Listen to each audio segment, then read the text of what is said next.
மரச்செக்கு எண்ணெய்க்கு மாறுவோம், ஆரோக்கியத்தை காப்போம். மினாலியா மரச்செக்கு கடலை எண்ணெய், நல்லெண்ணெய் மற்றும் தேங்காய் எண்ணெய். மினாலியா, ஆரோக்கிய ஐஸ்வர்யம் பெருகட்டும்.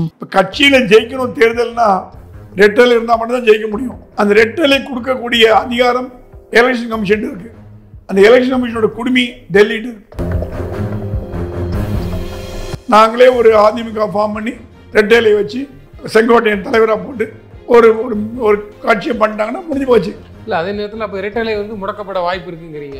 முடக்கிற மாதிரி ஒரு சீன் காட்டுவாங்க. ஆனால் முடக்க முடியாதா? முடக்கிறதுக்கு எப்போ முடக்குவாங்கன்னா ரெட்டையில போச்சுன்னா எடப்பாடி யாரும் கட்சியில மதிக்க மாட்டாங்க. நான் பேச 2ஆம் கட்ட தலைவர்லாம் சொல்றாங்கன்னா வந்துட்டு போட்டங்க என்னங்க இப்போ 10 வருஷம் தான் ஆட்சி இல்லாமல் இருக்குது. நீங்க எம்ஜிஆர் ஜெயலலிதாவை இல்லை, நீங்க எடப்பாடி பழனிசாமி தான். விஜய எடப்பாடியோட கூட்டணி வைக்காம தடுக்கிறது தான் மத்திய பாஜகத்தோட முதல் வேலை. அதனால தான் ஓய்வு செக்ரட்டரி கொடுத்துருக்காங்க. விஜய் காணாம போயிடுவார். ஏன்னா அவர் முதலமைச்சர்ன்ற ஒரு பதவியில் இருக்கணும்னு ஆசைப்படும் போது டம்மியா வந்து எடப்பாடி கீழே இருந்தா எல்லா தேர்தலையும் திமுக தனியா நின்று ஜெயிச்சதே கிடையாது.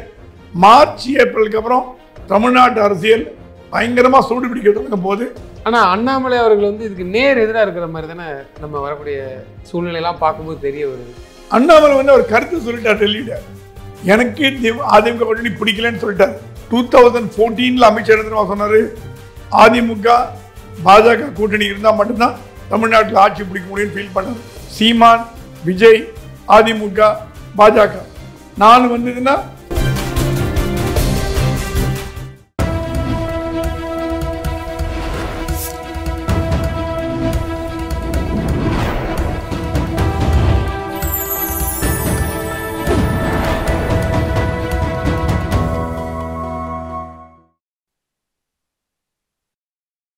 சேனல் 5 தமிழ் நேயர்களுக்கு வணக்கம். இன்றைய நேர்காணலில் நம்மோடு பேச இருப்பது மூத்த பத்திரிகையாளர் பிரகாஷ் எம் சாமி அவர்கள். சார் வணக்கம். சார் வணக்கம். அதிமுக பொறுத்த வரைக்கும் உட்கட்சி பிரச்சனை நம்ம பார்த்துருக்கோம். இப்போ சலசலப்பாக வந்துட்டு இருக்கு. இப்போ இடையில கொஞ்சம் நார்மலாக இருக்கிற மாதிரி தெரியுது. உண்மையிலே அதிமுகவில் என்ன சார் நடக்குது? செங்கோட்டையனுக்கும் ரிவோல்ட்டுக்கும் சம்மந்தம் இல்லை. செங்கோட்டையன் புரட்சி ஒன்றும் பண்ணல. செங்கோட்டையன் ஆரம்ப கால அதிமுக உறுப்பினர், எம்ஜிஆரால் கண்டெடுக்கப்பட்டவர். 72 பொதுக்குழு கூடின மீட்டிங்கை வந்து one of the key person வந்து செங்கோட்டையன். அப்போ எடப்பாடியெல்லாம் கட்சியில் இருந்த மாதிரி தெரியல, பொறுப்புலையும் இல்லை. ஓபிஎஸ் வேணா இருந்திருக்கலாம். ஸோ கட்சியில் மூத்தவர்னு பார்த்தீங்கன்னா செங்கோட்டையன், பொன்னையன், பண்ருட்டி, இவங்களாம் தான் ஆதி காலத்து அதிமுக. அதில் பொன்னையன் இருக்காரு, பண்ருட்டி வந்து ஒதுங்கிட்டார். ஸோ செங்கோட்டையனுக்கு என்ன குறைன்னா அவருக்கு எடப்பாடி மேலே வருத்தமே தவிர கோபம் இல்லை. ஜெயலலிதா படத்தை போடல அப்படின்ற ஒரு வருத்தம் இருக்கு. ஆனால் இது ரிவோல்ட்டா எடுத்துக்க முடியுமான்னா ரிவோல்ட்டா வரதுக்கு வாய்ப்பு இருக்கு. எப்போ வாய்ப்பு இருக்குன்னா பாஜக அவரை கூப்பிட்டு தூண்டி விட்டு நீங்க ரிவோல்ட் பண்ணுங்க, நீங்க கட்சி உங்ககிட்ட கொடுக்குறோம். ஏன்னா இப்ப இருக்க நிலைமையில திமுக எதிர்த்து பாஜக தனியா போட்டிட்டாலும் தூக்கும், அதிமுக தனியா போட்டிட்டாலும் தூக்கும். அதிமுக போட்டிட்டா 4 முறை போட்டி வந்துடும். சீமான், விஜய், அதிமுக, பாஜக 4 வந்ததுன்னா கண்டிப்பா திமுக ஆட்டோமேட்டிக்கா ஜெயிச்சு 200 சீட் கூட வந்துடும். அதை தடுக்கணும் டெல்லி பார்க்கறது. அது தடுக்கிறதுக்கு ஒரே வழி கூட்டணி அமைக்கணும். அது கூட்டணி எடப்பாடி வந்து எடக்கா இருக்காரு. ஸோ முக்கியமான தலைவர்கள், பெரிய தலைவர் யாருன்னு பார்த்தீங்கன்னா செங்கோட்டையன். செங்கோட்டையன் தலைவராக வருத சசிகலா கூட எதிர்க்க மாட்டாங்க, ஓபிஎஸ் எதிர்க்க மாட்டாங்க, டிடிவி தினகரன் எதிர்க்க மாட்டாங்க, யாரும் எதிர்க்க மாட்டாங்க. அதனால டெல்லி வந்து அவரை கொஞ்சம் ஆதரிச்சு அவர் கையில் கட்சியை கொடுத்துட்டு இப்போ ஏப்ரல் வரைக்கும், நான் கேள்விப்பட்ட வரைக்கும் ஏப்ரல் வரைக்கும் எடப்பாடி டைம் கொடுக்க போறாங்க. கூட்டணி வரீங்களா இல்லையா, ஆமாவான்னு முடிவு சொல்லுங்க. இல்லைன்னா உங்களை தூக்கிட்டு செங்கோட்டையனை உட்கார வச்சுட்டு ரெட்டையில சின்னத்தை கொடுத்து, இப்போ அதிமுகவோட பலமே ரெட்டையில தான். ரெட்டையில இல்லைன்னா அதிமுக எந்த வேலையும் கிடையாது, ஜார்ஜே மாதிரி ஆகிடும். இப்போ எடப்பாடி கூட இருக்கவங்களாம் ரெட்டையில தான் இருக்காங்க. எடப்பாடி மேலே பாசத்தாலையும் அன்புனாலையும் மரியாதைனாலையும் பக்தினாலையும் இல்லை, எடப்பாடிகிட்ட ரெட்டையில இருக்கிறதுனால எடப்பாடிகிட்ட இருக்காங்க. ஒரு உதாரணத்துக்கு சொல்கிறேன், நாளைக்கு இதே ரெட்டையில ஓபிஎஸ் வந்து வச்சுங்க, அத்தனை பேர் அந்த பக்கம் ஜம்ப் பண்ணிடுவாங்க, ஆட்டோமேட்டிக் ஜம்ப் பண்ணி அவங்களும் ஒரு ரெட்டையில தான். இப்போ கட்சியில் ஜெயிக்கணும் தேர்தல்னா ரெட்டலை இருந்தால் மட்டும்தான் ஜெயிக்க முடியும். அந்த ரெட்டலை கொடுக்கக்கூடிய அதிகாரம் எலெக்ஷன் கமிஷன் இருக்கு. அந்த எலெக்ஷன் கமிஷனோட குடுமி டெல்லிட்டு இருக்கு. இல்லைன்னா நேரடியாக பாஜகவிடம் இருக்கு. இப்போ பாஜக என்ன பண்ணுதா, இப்படி வேடிக்கை பார்க்க ஏப்ரல் வரைக்கும் அதுக்குள்ளே முடிவு எடுக்கலைன்னா நீங்கள் கூட்டணி வைக்க வேணாம், நாங்கள் வச்சுக்கிறோம், எங்களுக்கு என்ன பண்ணு தெரியும், நாங்களே ஒரு அதிமுக ஃபார்ம் பண்ணி ரெட்டையிலை வச்சு ஓபிஎஸ், சின்னம்மா, அப்புறம் டிடிவி தினகரன், செங்கோட்டையன் தலைவராக போட்டு, பொதுச் செயலாளராக போட்டு, ஓபிஎஸ் வந்து தலைவராக ஒருங்கிணைப்பாளராக போட்டு ஒரு ஒரு காட்சியை பண்ணிட்டாங்கன்னா முடிஞ்சு போச்சு, எல்லாம் ஓடி வந்துட்டு போகிறாங்க. ஸோ அந்த நிலைவுக்கு டெல்லி போகிறதுக்கு தயாராக நான் கேள்விப்படுறேன். இல்லை, அதே நேரத்தில் அப்போ ரெட்டலை வந்து முடக்கப்பட வாய்ப்பு இருக்குங்கிறீங்க. முடக்கிற மாதிரி ஒரு சீன் காட்டுவாங்க. ஆனால் முடக்க முடியாதா? முடக்கிறதுக்கு எப்போ முடக்குவாங்கன்னா, முடக்கிட்டு அது செங்கோட்டையிட்டு ஓபிஎஸ்ட்டை கொடுத்துருவாங்க. முதல்ல முடக்கி இபிஎஸ்ட்டை எடுத்துருவாங்க. எடுத்த உடனே பேலன்ஸ் ஆகிடும். இப்போ ஓபிஎஸ் என்ன நிலைமையில் இருக்காரோ இபிஎஸ் நிலைமைக்கு வந்துடுவார். ஏன்னா சின்னம் இல்லைன்னா கட்சி இல்லை, கட்சி இல்லைன்னா வாக்கு வந்து இல்லை. இப்போ கூட கிராமத்தில் போனீங்கன்னா எம்ஜிஆர் கட்சின்னு தான் சொல்லுவாங்க. எம்ஜிஆர் அவங்க ஓட்டு போடுறது எம்ஜிஆர் ஓட்டு தான். அது ரெட்டையிலைங்கிறதுலாம் அப்புறம் தான். கிராமத்து மக்கள் இன்னும் கூட எம்ஜிஆர் ஓட்டுன்னு தான் சொல்லுவாங்க. எம்ஜிஆர் ஓட்டு போடணுமாங்க. ஏன்னா எம்ஜிஆர் ஒன்றும் உயிரோட வாடகை அவங்க பொறுத்த வரைக்கும். ஸோ இந்த ஓட்டு வர்றது எல்லாமே எடப்பாடிக்கு வருதுன்னு நினச்சிக்கிறாரு. நம்ம தான் தண்ணீர் இல்லா தலைவர், ஜெயலலிதா அடுத்தபடி தலைவர்னா உசி பேட்டி விட்டாங்க. தலைவா உங்களை மாதிரி உண்டா, நீங்கள் தான் அடுத்த ஜெயலலிதா, வாடும் ஜெயலலிதா, வாடும் எம்ஜிஆர், அதெல்லாம் போஸ்டர்லாம் அடிச்சோம்னா அவருக்கு வந்து போச்சு.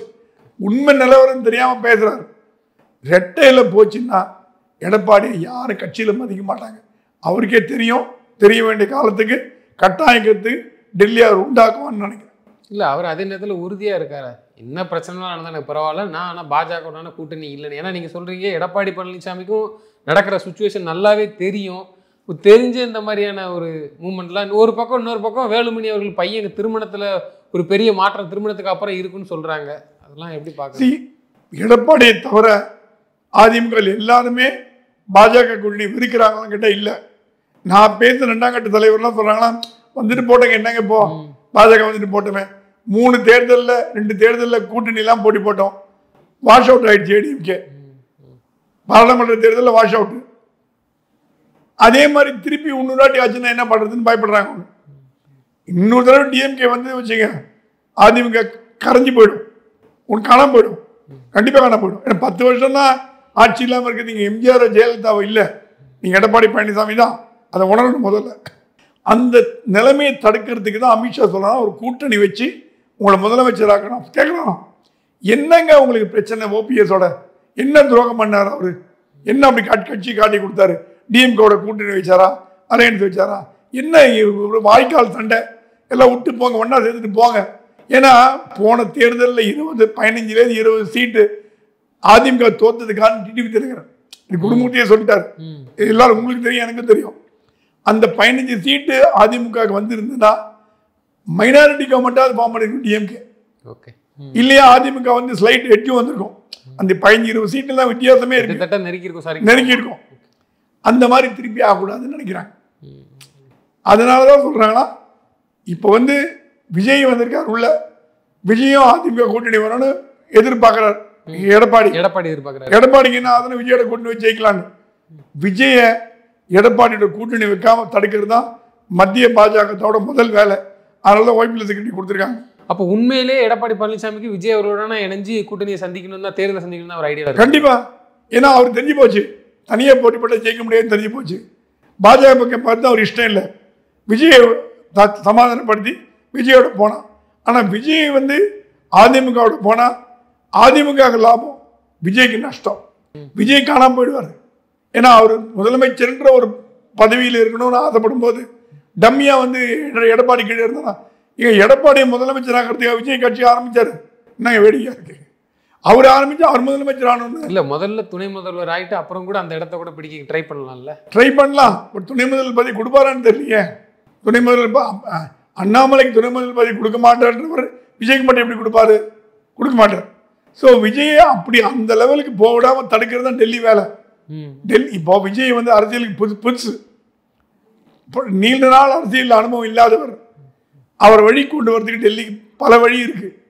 ஏதாவது ஒரு 2 வழி போட்ட பாஜக டெல்லி பாஜக நிறைய வழி இருக்குது. எப்படி விஜயை வந்து வழி கொண்டு வரணும்னு தெரியும். அந்த மாதிரி 2 டெக்னிக் யூஸ் பண்ணால் வழிக்கு வந்துட்டார் வச்சுங்க. நீ ஒன்று சொல்லுவான், எங்கூட கூட்டணி வரியோ இல்லையோ அதிமுக கூட்டணி போகாத அப்படின்னு தனியாக காட்டி விடு.